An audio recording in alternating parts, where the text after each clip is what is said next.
নমস্কার, আমি প্রিয়া ভট্টাচার্য। আজকে আবারও চলে এসেছি আপনাদের কাছে একটা দারুণ ইন্টারেস্টিং টপিক নিয়ে। আগের দিনের টপিকটা ছিল জাস্ট দুর্দান্ত, আজকেরটাও কিন্তু হতে চলেছে দারুণ একটা টপিক। এবং আলোচনায় আছেন আমাদের ফিজিওথেরাপিস্ট সজল সেন। নমস্কার। তো দাদা, তোমার কাছে আমি একটা টপিক আমি নিজের থেকেই বলছি। সেটা হচ্ছে, একজন আমাদের রিলেটিভ আছেন, উনি স্কুটি থেকে পড়ে যান এবং তার হাঁটুতে চোট পান এবং লিগামেন্টে কোনো প্রবলেম হয়।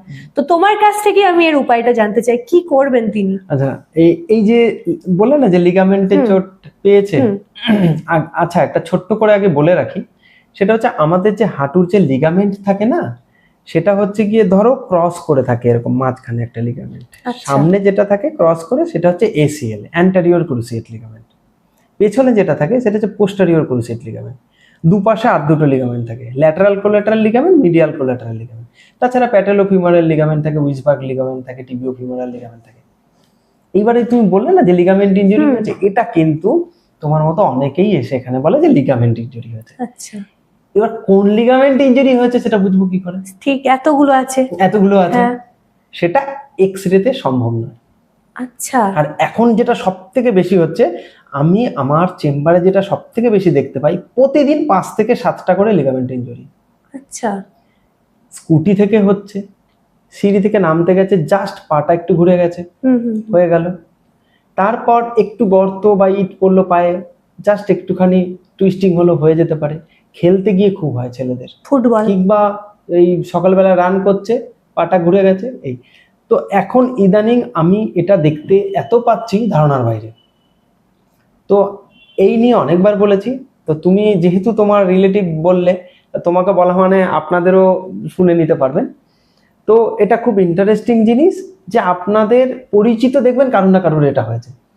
এইবার ব্যাপার হচ্ছে কি, এর ম্যানেজমেন্ট কি, তার মানে এর ট্রিটমেন্ট কি, কিভাবে কি করবো, হঠাৎ লেগে গেলে কি করবো, তাই তো?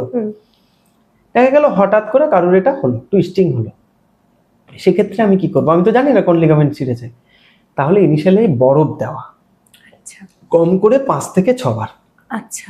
বরফ দেবো কি করে? একভাবে ধরে রেখে বরফ দিতে নেই। একটা কোনো প্যাকেট বা কোনো একটা কাপড়ের মধ্যে ব্যাগের ভেতর ওই বরফটাকে, আইস কিউবটাকে ঢোকাতে হয়, ঢুকিয়ে আস্তে আস্তে আস্তে আস্তে সেটাকে দিতে হবে চারিদিকে। দেন হাঁটুটা আমি ভাঁজ করব না, আমি ডাক্তারের কাছে যাব। তারপর একটা লং নি ব্রেস বলে একটা ব্রেস দেবে। লং নি ব্রেস মানে আমি হাঁটুটাকে আমি ভাঁজ করতে পারবো না। কয়েকটা দিন আমি বরফ দিলাম, 5 দিন হতে পারে, 7 দিন হতে পারে। দেন আমি কমছে কিনা দেখবো, ডাক্তারবাবু সব ওষুধ দেবে সবকিছু। তারপরে আমি চেষ্টা করবো এটা এমআরআই করানোর। এমআরআই যদি প্রথমেই করাই তাহলে তো একটা ভালো সম্ভাবনা আছে, অনেকেই ভাবতে পারে। হাঁটুটা যদি ফুলে থাকে তাহলে জল জমবে, সেক্ষেত্রে এমআরআইতে ভালো রিপোর্ট পাবো না। আচ্ছা। আমি কয়েকদিন পরে করি, 7 দিন, 10 দিন, 2 সপ্তাহ পরে করি, কারণ it's not an emergency case. অনেকের এসিএল ছিঁড়েছে 2 বছর আগে, তারপরে অপারেশন করেছে, অনেকজন ঠিক হয়ে যায় না। হ্যাঁ, ঠিক তো অনেকেরই হয়। এইটা নিয়ে বহুত কন্ট্রোভার্সি আছে, অনেক থিসিস আছে যে কত পার্সেন্ট ছিঁড়লে কখন অপারেশন করব, কখন কি করব। এইবার আমি এমআরআই করলাম, এইবার আসি আমার লিগামেন্ট ছেঁড়া কত পার্সেন্ট ছিঁড়েছে, grade 1, grade 2, grade 3, grade 4, high grade 4, MCL, LCL, PCL কোনটা ছিঁড়েছে। প্রতিজনের জন্য আলাদা আলাদা এক্সারসাইজ। আচ্ছা, মানে সবার জন্য সেম হবে না। এসিএল হলে তার এক্সারসাইজ আলাদা, পিসিএল হলে তার এক্সারসাইজ আলাদা।